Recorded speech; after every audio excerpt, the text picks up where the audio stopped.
你知道吗？最后一只恐龙死去的时候，第一只死于那场灾难的恐龙已经化为尘土好几万年了。这到底意味着什么？意味着恐龙根本不是被一颗小行星瞬间秒杀的，它们是被一场持续了整整3万年的宇宙级凌迟一点一点慢慢磨死的。今天我们就来完整复盘这场地球历史上最惨烈也最漫长的物种大灭绝。现在让我们把时间拨回到6600万年前的白垩纪，这是地球生命史上最繁华的时代之一。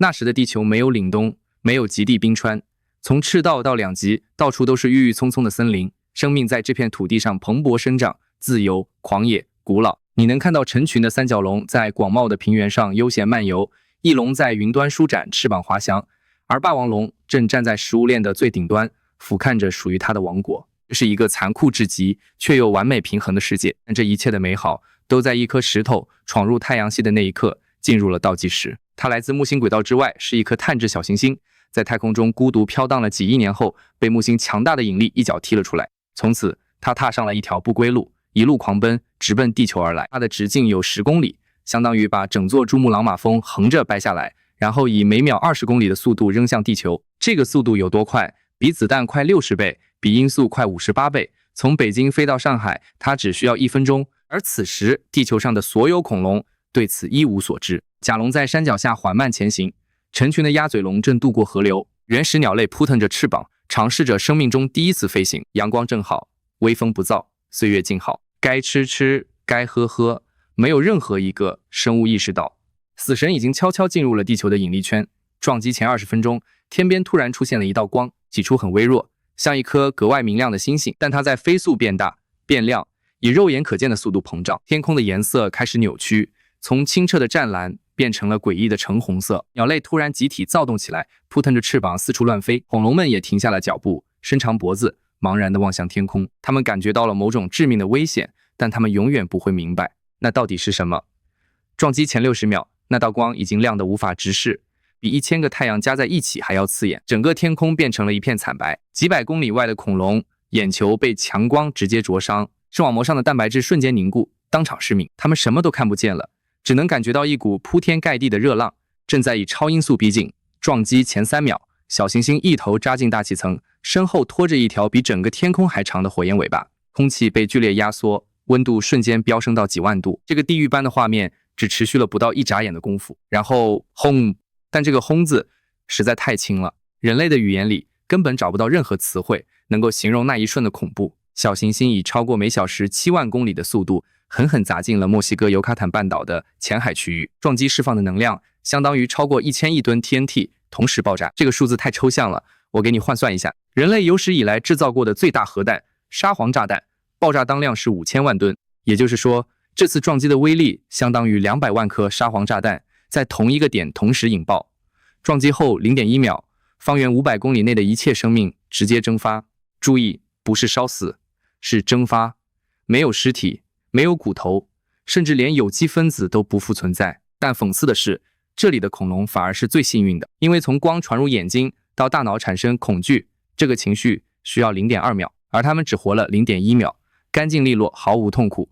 撞击后1秒，地壳像豆腐一样被轻易撕裂，一个直径180公里、深度20公里的巨型大坑瞬间形成。这是什么概念？把整个北京城扔进去，连坑的边缘都碰不到，海水根本来不及涌入，就被瞬间气化。33万立方公里的岩石被巨大的冲击力炸上了160公里的高空，这个高度已经进入了太空。这些岩石会在接下来的几个小时里变成火雨，落回地面。撞击后5秒，冲击波以超音速向外扩散，100公里内的气温瞬间飙升到1500度。也就是说，这里的恐龙不是被烧死的，是被直接碳化的，皮肤、肌肉、内脏全部在几秒钟内变成了黑炭。有些恐龙的姿势被永远定格，张着嘴，似乎想要发出最后的嘶吼，但声音还没来得及传出来，它们就已经变成了一尊尊焦黑的雕塑。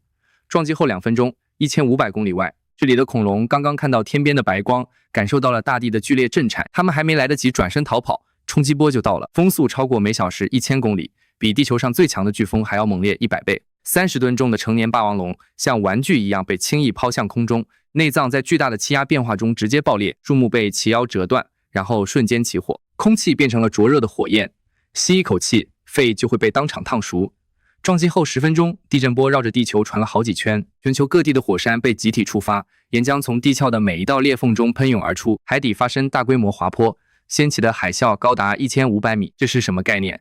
世界最高楼哈利法塔才828米，一堵比2座哈利法塔叠起来还要高的水墙，以每小时800公里的速度横扫了地球上所有的海岸线。沿海的恐龙根本来不及反应，就被卷入了滔天巨浪，尸体被冲到了几百公里外的内陆。撞击后30分钟，最恐怖的事情终于开始了。还记得那些被炸上太空的岩石碎片吗？现在它们开始落回来了。几千亿吨的岩石绕着地球转了一圈，以白质状态重新进入大气层。每一块碎片都像一颗小型流星，拖着火焰的尾巴砸向地面。这不是流星雨，这是火雨。整个地球的天空被点燃了。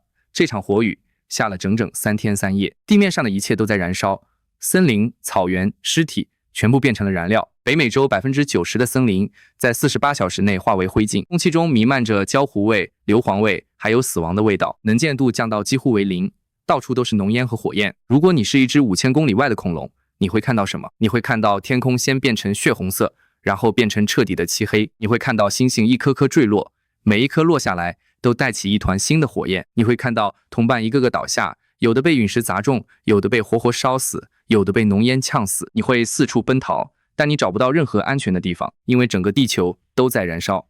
撞击后第3天，火雨终于停了，但更可怕的噩梦才刚刚开始。撞击扬起的尘埃，燃烧产生的烟尘，火山喷发的硫化物，全部飘到了大气层的最高处。它们像一床厚达几公里的黑被子，把整个地球裹得严严实实。太阳光再也射不进来了，地球从一个火炉瞬间变成了冰窖。这就是恐龙的第3次死亡，也是最漫长、最绝望的一次死亡。这次撞击产生了超过2万亿吨的硅酸盐尘埃，直径只有0.8到8微米，刚好小到可以悬浮在大气层里，长达15年。这些尘埃遮住了地球上99%的阳光，全球气温骤降超过15度，整个星球进入了漫长的核冬天。记住，白垩纪的恐龙从来没有经历过冬天，它们的身体里没有任何应对严寒的机制。那些曾经引以为傲的巨大身躯，此刻变成了最致命的缺陷。体型越大，散热越快，死得越惨。而更可怕的事情正在食物链的最底层发生。没有阳光，植物就无法进行光合作用。蕨类、针叶树、开花植物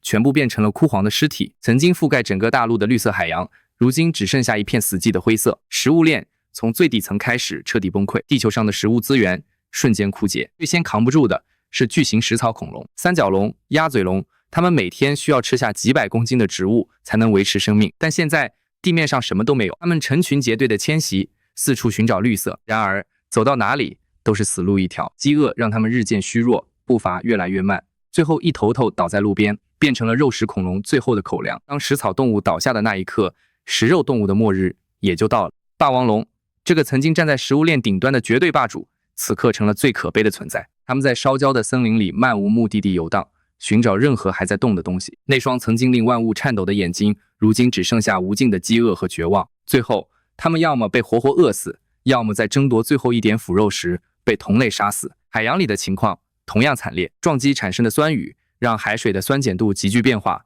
浮游植物大量死亡，海水中的氧气急剧下降。那些统治了深海亿万年的远古巨兽，一个个窒息而亡，最后沉入海底，成为了新的化石。科学家通过研究化石发现，这次事件中，地球上75%的物种彻底灭绝，所有非鸟类恐龙全部消失，包括霸王龙、三角龙、甲龙、剑龙、翼龙。但即便一切都化为灰烬，仍有一些生命顽强地活了下来。在地下的洞穴里，在泥泞的沼泽中，在岩石的缝隙间，藏着一些不起眼的小动物、昆虫、两栖动物，还有那些体型只有老鼠大小的哺乳动物。它们躲在黑暗里，靠着储存的少量食物或者啃食腐烂的植物，硬生生扛过了这场长达15年的黑暗浩劫。当尘埃终于落定，当第一缕阳光重新穿透云层，当第一滴雨水滋润了焦黑的土壤，那些被遗忘的种子开始发芽了。苔藓爬上了岩石，蕨类钻出了废墟，小花在新的阳光下绽放，地球再次呼吸了。那些在黑暗中等待了上万年的小生物，终于小心翼翼地走出了洞穴。他们惊喜地发现，那个曾经被巨人统治的世界空了。于是，他们开始繁衍，开始进化，开始占领每一片空出来的生态位。世界从此彻底改变，爬行动物的时代正式结束，哺乳动物的时代就此开启。6000多万年后，他们中的一只站了起来，学会了使用工具，学会了语言，学会了仰望星空，并开始思考自己从何而来，那就是我们人类。所以你看，恐龙的灭绝从来都不仅仅是一个物种的终结，更是另一个时代的开始。如果没有那次撞击，如果恐龙没有灭绝，那么哺乳动物永远不可能有出头之日，而你也根本不会存在。但宇宙是公平的，有开始就会有结束。类似的撞击在地球历史上发生过多次，而且还会再次发生。或许有一天，我们的文明也会终结，天空终将再次变暗，潮汐终将改变，星辰也将在别处燃烧。但正如6600万年前那样，无论经历怎样的浩劫，生命总会找到出路。如果你被这个故事震撼到了，别忘了点赞、订阅、分享给更多人。我们下期视频继续探索宇宙和生命的奥秘。